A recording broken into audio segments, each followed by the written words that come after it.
Welcome back to Feel Good Breakfast Show. This is Expresso, and you're on S3 in case you're wondering.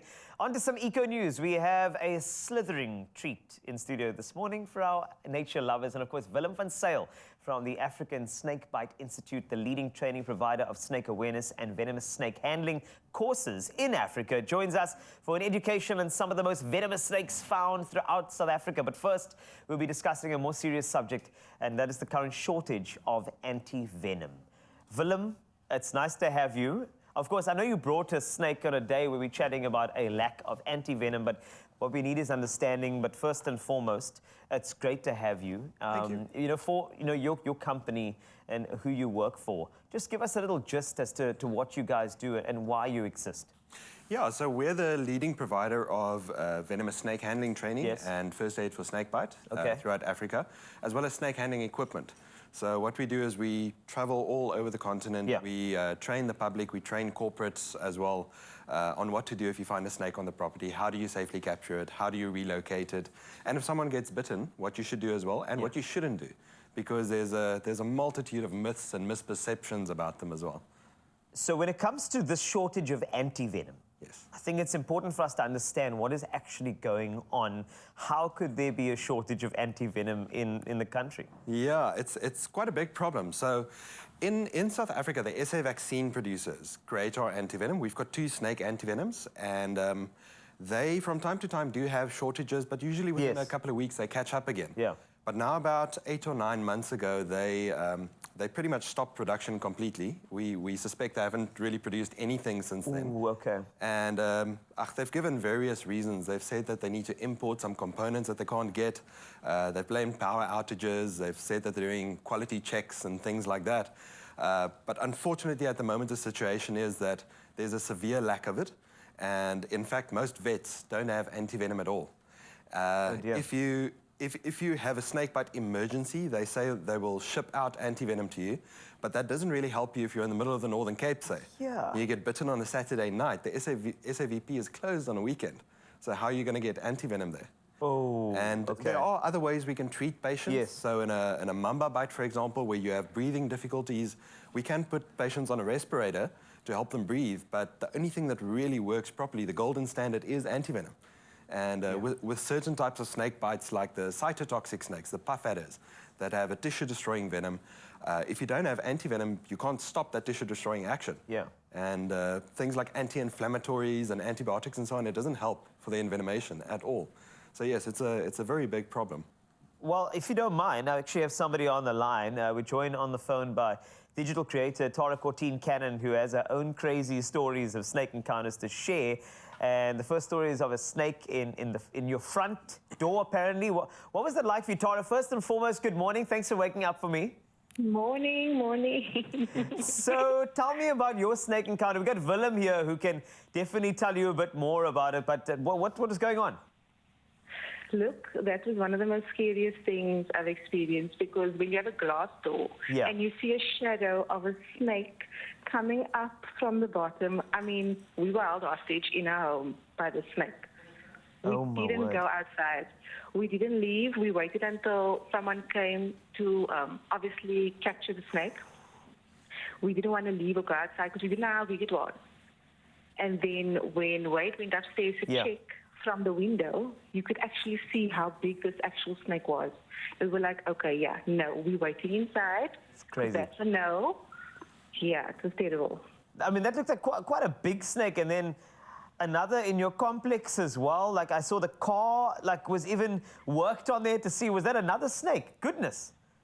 Yeah, there was quite a few. Because, look, we're very close to the farms at this side. Okay. So this is their natural habitat. And before the complex was built, this was their natural habitat. So it's like they're all emerging now, and it's the scariest thing ever.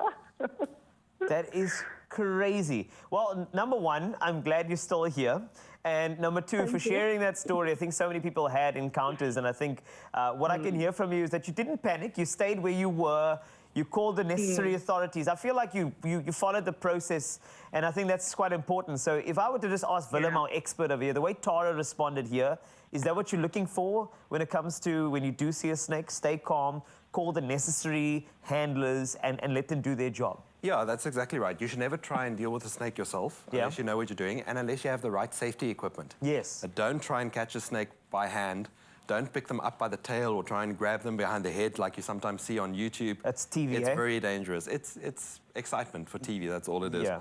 So you keep your eye on it and you stay 5 meters away. If you're 5 meters away, then you're safe from any snake in SA, even the spitting snakes. Can't reach that far. 5 meters, that's a it's a good golden rule as well when it comes to snakes. It's a golden rule. And you just keep watching them because they're very good at hiding. So you keep your eye on them, you call a snake catcher, and there are people all over the country that will come out and remove snakes for you. Willem, thank you so much. We have another round of this conversation. If you have any questions, 063-408-8863. And if you do see a snake, remember that 5-meter rule. Even though Willem is not following that, that's the 5-centimeter rule. As this beautiful little snake is in his hand, we'll meet that little guy in the next couple of minutes. It's my feel-good breakfast show. It's your Feel Good Breakfast Show, Expresso here in S3, and we're back in studio with the incredible Willem van Zyl from the African Snakebite Institute and the leading training provider of snake awareness and, of course, venomous snake handling courses in Africa for an education on South Africa's most common types of snakes and where to find them. So, Willem, welcome back. This beautiful snake I have in my hand over here, is there a name? Yes, that's called a rhombic egg eater. They're one of our completely harmless species. They barely have any teeth, they've got no fangs, and they eat birds' eggs. The snake is beautiful, pattern-wise as well. This is absolutely gorgeous. But I want to go into ASI. You have a snake app, which I believe is super useful for first aid tips and the do's and don'ts. Please take me through it. Sure. So we have a free app that's available for iOS and Android. Okay. If you go to snakebiteapp.co.za, you can download it there. We've got just over 250,000 downloads now, I think. And in there, we've got first aid information. Yes. We have lists of snake catchers. So anywhere in the country that you are, if you open up the removals section, it looks at your GPS coordinates, and it tells you who's nearby to come and catch a snake for you. Same for hospitals. If you need a hospital, we show you which hospitals are nearby. Or if you're traveling around, you can open up our local species feature and it will tell you which snakes occur in the area that you're in. What a great app. That's like the Tinder for snake catchers. It was crazy. The Tinder for snake catchers, yeah. Swipe right. Oh, my word. But I feel like when it comes to these beautiful creatures, misunderstood as always. But if I think about the species, 176 odd species or so. 175. Around that, but also the most common ones. Yes. I think it's quite important to note. So is this a common snake in South Africa? The egg eaters are quite common. You find them all over the country. Okay. We've got a couple of different species of egg eaters, but they're all harmless. And then in the Western Cape, in Cape Town, for example, you quite often see boomslang, puff adders, and mole snakes. Okay. Which are dangerous, but then by far there are more harmless species. There's your brown house snakes, your aurora house snakes, all your sand snakes and your whip snakes and your scarp stickers. Most of the snakes you would find out there are probably going to be harmless. Well, we've got some images. Do you mind identifying these snakes? I'm going to drop them on. This is not a test, don't worry. Yeah, but sure. I just wanted to throw some. So what is that? That is a brown house snake. That's the one you mentioned now. Yeah, you can ID them by the white lines that they've got through their eyes. And this one? That's a common slug eater. Okay, and is that a harmless one? Harmless one as well. It just eats slugs and snails, no venom. Beautiful. That's a tiger snake. Ooh. Quite beautiful with those bright orange eyes. Gorgeous, actually. They're one of our mildly venomous species, which means they have venom, but it only works on their prey. It doesn't do anything to humans. Oh, okay. Yeah, and then over there we have a snouted cobra. Oh, is that? I believe that's a bit more dangerous. And that's a bit more dangerous. You find them up in Gauteng. That's a green mamba over there, and you only find those in a very thin strip of coastal dune forest in KwaZulu-Natal. Moisture, heat. The humidity. Enjoy, right? Quite like the humidity. Enjoy that. And this one over here? That's a spotted bush snake. So you find them in the Western Cape from around Sedgefield, further east, and then they're prevalent in Limpopo, for example. Also completely harmless. And this is also from Limpopo, this one over here. Who's this? Yes, that's a little herald snake. They used to be called red-lipped heralds because they sometimes have a red upper lip. Yeah. But we changed the name because they don't always have that. They're also one of our mildly venomous species, but not harmful to humans. Beautiful.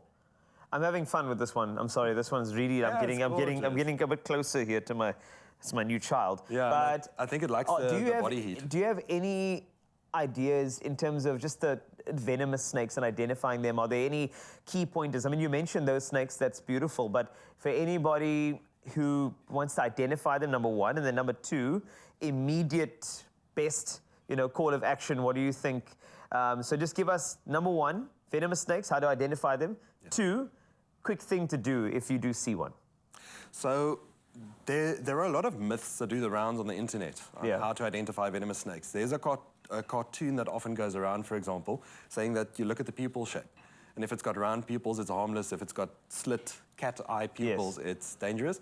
That's not true at all. There are stories about checking the underside of a snake's tail to see what the scales look like. Heard that too? I mean, who's going to pick up a snake's tail if you see a snake to see whether it's venomous or not? And it doesn't work. Anyway, it's not correct. So the only real way to tell whether a snake is dangerously venomous or not is being able to identify the species, which can be quite tricky. So the golden rule generally is keep your distance. Okay. If you're not 100% sure, keep your distance from the snake. Some things you can look out for is a snake that makes a hood is generally a venomous snake.